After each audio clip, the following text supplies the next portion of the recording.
kõnnib kurg, kõht on tühi, meel on kurb. Praegune kurepaar on Tapa vanas sõjaväelinnakus elanud juba aastaid. Nõukaajal püstivisatud korsten enam tossu välja ei aja ja kurgede jaoks on tegemist ideaalse pesapaigaga.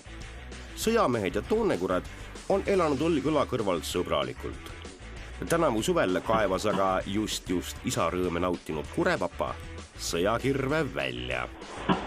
Kurepesa praegu siin Tapa sõjaväelinnakus. Korsta peal on tühi, pere on juba teel lõunasse, aga selle kurega juhtus üsna huvitav lugu sel suvel ja sõjaväelased rääkisid, et see kurg oli tõsine koputaja, kas ta tahtis just koputajaks tööle tulla, aga ta oli nii tõsine koputaja, et isegi väga agar rähm oli ta kõrval üsna poisike. Kui kaua see kurepere siin on elanud juba? Kurepere on elanud siin nii kaua, kui Kirde-kaitseringkonna ja siis vanasti ka Tapa väljaõppekeskuse väeosad on siin eksisteerinud ehk vähemalt aastast 2007 on siin olnud. No siin ennem öeldi, et 2004 juba, et ta oli siin isegi, kui olid need väliõppused, linnalahingud, on need kõik üle elanud, jah? Ta on täitsa rahulikult suhtunud nendesse linnalahingutesse, teda ei häirinud ei need paugud ega ka kopterid, mis on siin lennanud just linnalahingute ajal. Ta isegi ei tõusnud lendu nende asjade käigus, aga nüüd midagi juhtus temaga. Pika noka plagistab, roostikus raadistab. Algselt arvas Marina, et kureonu ebahariliku käitumise põhjustas lein, südamevalu või võib-olla isegi kättemaks. Ja siis ma mõtlesin ühe ilusa loo välja, kuidas kurg kaotas oma kaaslase ja kuidas ta otsib teda, nähes oma peegelpilti, tantsib talle ja teeb igasuguseid häälitsusi, et teda kohale meelitada. Ja kui ma natuke hiljem veel nägin, et tal on 2 poega ja naisterahvas ka pesas olemas. Oli pesas olemas, jah? Oli täitsa olemas. Siis mul tekkisid kohe teistsugused tunded. Ära ütle, et ma olen vilets mees. Kui sa ainult veidi vihjad, homme õhtuks on sul auto ukse ees.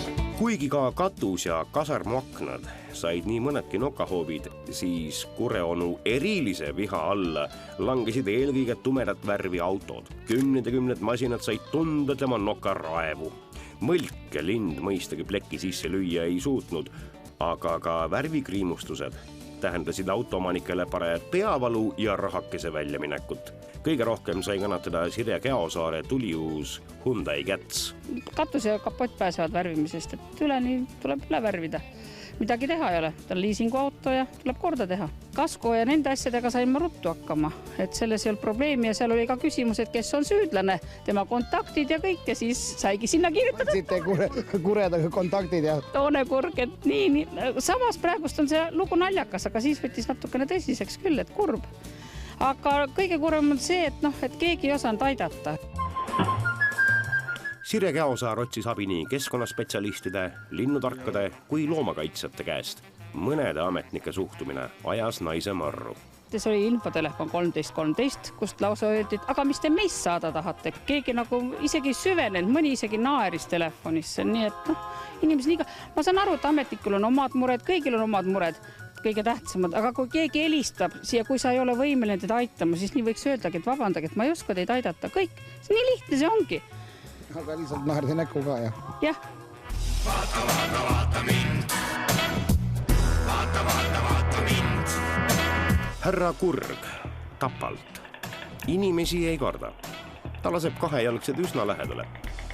Algselt tegi linnu veidrus inimestele nalja, kuid aja möödudes lubas nii mõnigi tige autoomanik tigeda sulelise looja karja saata.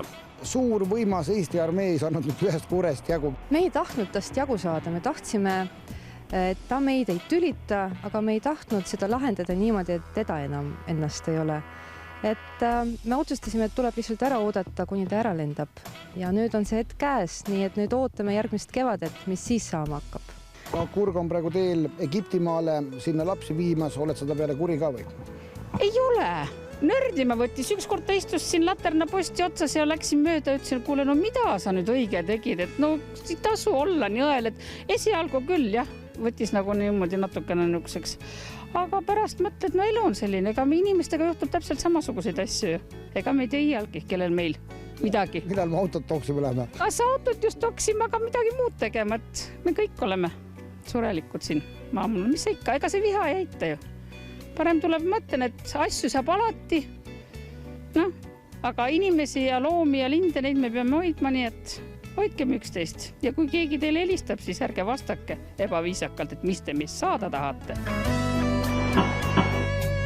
Lindude käitumine on ettearvamatu. Ehk kaitses isalind lihtsalt oma poegi. Tumeda masina pealt või klaasilt vastu vaatav peegelpilt võib ju häiritud linnule tunduda igati ohtlik.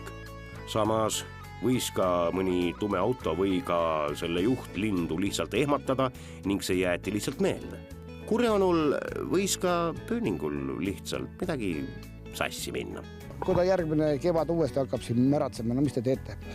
Ega ei saa ka lõppanseni kannatada, samas Kurel ei tohi ka liiga teha. Esialgu ootame kevadet ära, äkki tal see kriis... Keskea kriis äkki. Või olid tal äkki peresuhted, naine ajas hulluks, vingus, miks nii väike konn, miks on pesa koristamata ja nii edasi ja lihtsalt mees läks hulluks.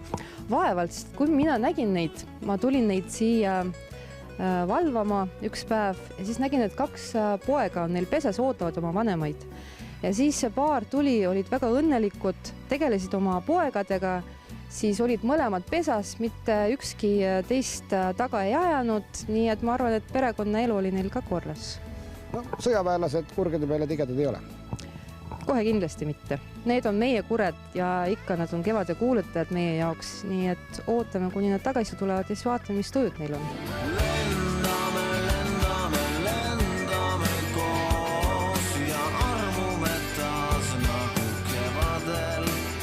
Praegu on härra Kurg teel Lõuna-Aafrikasse.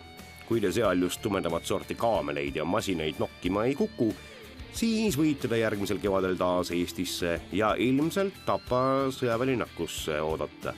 Kas ta ka uuesti sõjaväelinnakus märatsema kukub või on sõjakirves maha maetud?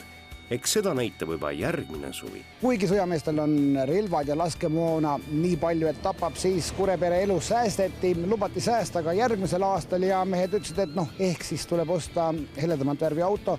Samas siit ka võib-olla jälle ka kaitseministrile ettepanek, need samased masinad, tankid, kui siia pannakse ka pikamaa raketid, ka need, tuleks juba riigihanke korras tellida valged, siis vähemalt Kurg eletigedaks.